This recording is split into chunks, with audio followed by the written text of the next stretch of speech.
ayant l'occasion de se lancer dans votre maison ce soir-là, d'établir une communion avec vous, votre famille, ou qui venez d'arriver du travail, ou qui est arrivé de l'université, ou qui attendait déjà ce moment de réunion, merci beaucoup pour la fiducie. L'opportunité vous me donnez pour entrer dans votre vie avec vous, allumer les lumières. Je ne sais pas comment vous avez affronté, il se peut que dans votre état il y ait eu non. Mais nous qui avons vécu l'expérience de la panne de courant cette semaine, nous avons découvert, à travers une chose stupide et simple, que la lumière manquait dans la maison des gens. Nous découvrons, dur, à quel point il est mauvais d'être dans l'obscurité. J'avais un facteur aggravant, j'ai trouvé que dans ma maison il n'y a pas de match. Croyez-vous cette entreprise? J'avais une bougie, mais je n'avais pas de correspondance pour allumer la bougie. Et après avoir grimpé 5 étages à pied dans les escaliers, j'ai été un peu découragé de retourner à la recherche. Notre maison est toute électrique, non? Donc, manquait d'électricité. Et nous ne savons pas quoi faire de la vie.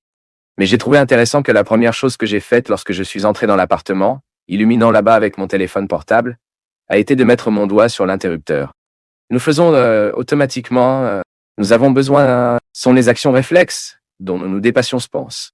Nous le faisons parce que le besoin impose sur le corps, et impose au cerveau. Nous vivons et dépendons de la lumière, et à ce moment où nous n'avions pas de ressources légères, nous ne savons même pas quoi faire.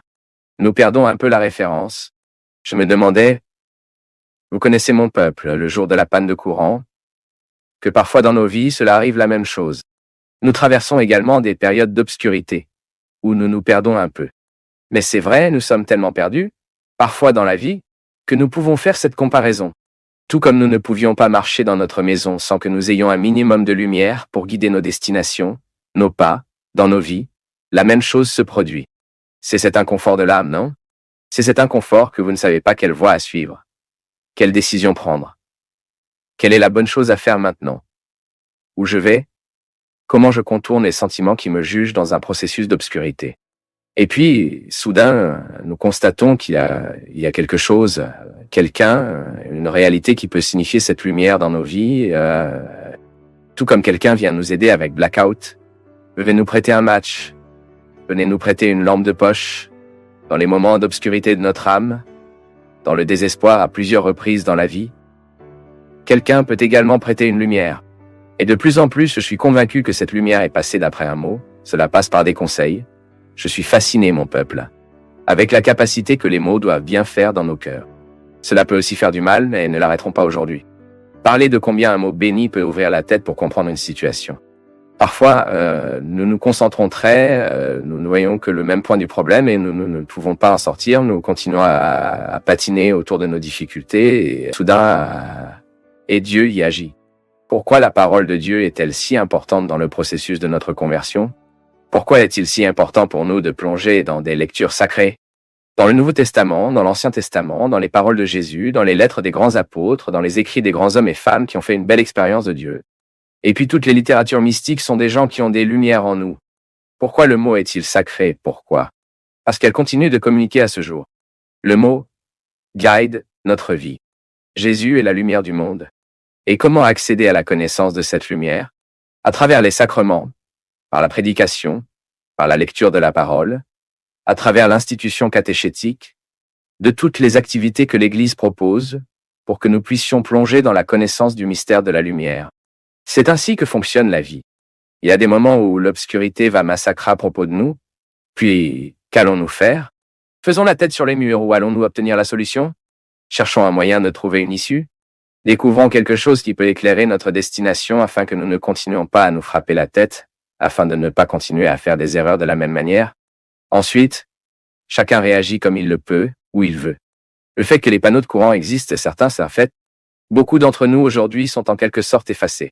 Beaucoup d'entre nous aujourd'hui sont immergés dans des conflits et des dilemmes, des sentiments contradictoires, des sentiments qui blessent, se gâtent. Beaucoup d'entre nous aujourd'hui sont abattus par des événements. Mais ensuite, nous avons la possibilité d'essayer de chercher quelque chose qui peut allumer une lumière en nous. Que Dieu vienne charger notre âme. Branding notre âme signifie que nous demandons à Dieu d'éclaircir notre esprit, qu'il réorientera nos sentiments, nos cœurs, notre conscience. Combien de fois nous sommes dans la vie, tant de fois dans la vie, nous faisons une erreur parce que nous manquons de clarté dans la conscience. Il manquait de clarté dans le processus.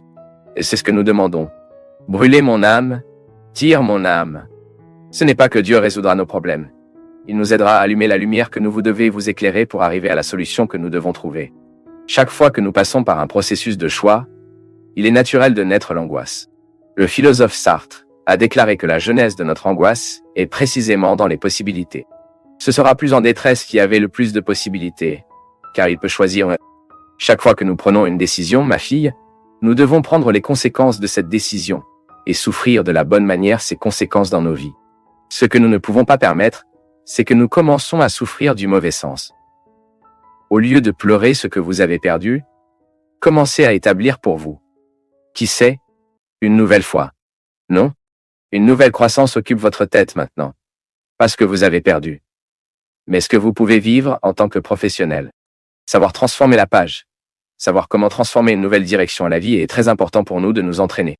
Combien de fois dans la vie nous traversons ce sentiment « Waouh, maintenant, qu'est-ce que je vais faire ?» Et le vainqueur est celui qui gère bien ce moment. Parce que les opposés de la vie sont là. Mon peuple. Parfois, nous choisissons bien. Parfois, nous choisissons mal. Mais faisons quelque chose de bien ce que nous avons fait. Ce que nous avons choisi. Bien que vous arriviez à la conclusion, Sheila, que vous ayez choisi, sortir de la zone de confort, comme vous l'avez dit vous-même, n'est pas facile. Maintenant, c'est très aussi dangereux. Nous sommes dans la zone de confort pour plus de commodité. Car nous ne voulons pas souffrir. Car nous ne voulons pas nous soucier. Prudent. Chaque fois que vous êtes très à l'aise dans vos choix, demandez-vous. Il ne s'agit pas de vous précipiter et de tout changer maintenant. Non. Mais découvrez ce que dans cette zone de confort signifie la commodité. La commodité. Apprenez à différencier la satisfaction, la stabilité de l'auto-indulgence. Nous devons toujours grandir. Et cette zone de confort peut être très dangereuse pour l'être humain. Chaque fois que vous dites « Oh, je sais déjà comment faire cela parce que je le fais pendant 20 ans. » Attention, parce que vous pouvez être trop dépassé dans votre façon de le faire, parce que vous n'aviez pas le courage de faire attention à la façon dont les autres le font. Vous risquez de perdre du temps. Vous risquez de vous qualifier un peu plus votre façon de travailler simplement parce que vous n'aviez pas le courage de faire attention à ceux qui font différemment de vous. C'est très important. Dans la zone de confort, nous avons l'occasion de savoir où je peux être mieux. Ce n'est pas un problème que vous découvrez cet inconfort dans la vie. Vous savez que vous êtes qui vous devriez être.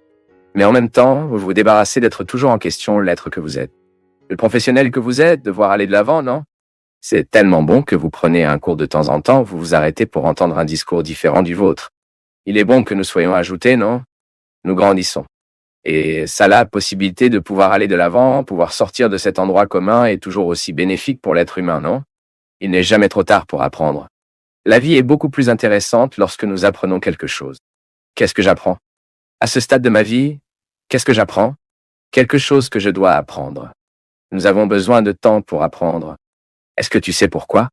Lorsque nous sommes prêts à apprendre à nouveau quelque chose, notre être, il entre dans une dynamique, il reprend une dynamique, il est à nouveau jeune. Parce que nous ne voulons pas mourir sans avoir l'occasion de toucher la beauté de la vie. Et c'est vrai, quand je trouve que ce mot signifie cela, c'est comme si un nouvel horizon m'ouvrait. J'ai ouvert les portes d'un sens que je ne connaissais pas. Quand je serai prêt à apprendre une nouvelle langue, j'entre dans une nouvelle période de ma vie. Quand je serai prêt à aller à l'université, quand je devrai apprendre un métier, une chose simple, non? Je suis là pour préparer ma maison, j'y vais dans le jardin, je vois le jardinier faire, je veux apprendre. Je ne veux pas voler le service du jardinier. Je ne veux pas le faire pour lui. Mais je veux, quand il est en panne, je sais comment le résoudre moi-même. Donc quand la femme m'apprend, et cela met mon âme dans une dynamique qui le rend plus jeune, plus heureux.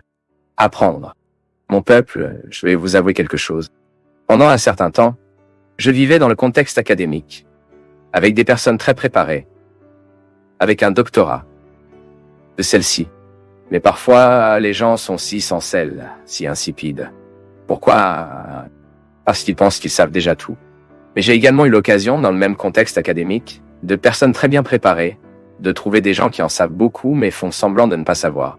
Parce que lorsqu'elle prétend qu'elle ne sait pas, elle a la possibilité d'établir une réunion qui peut lui donner une certaine sagesse.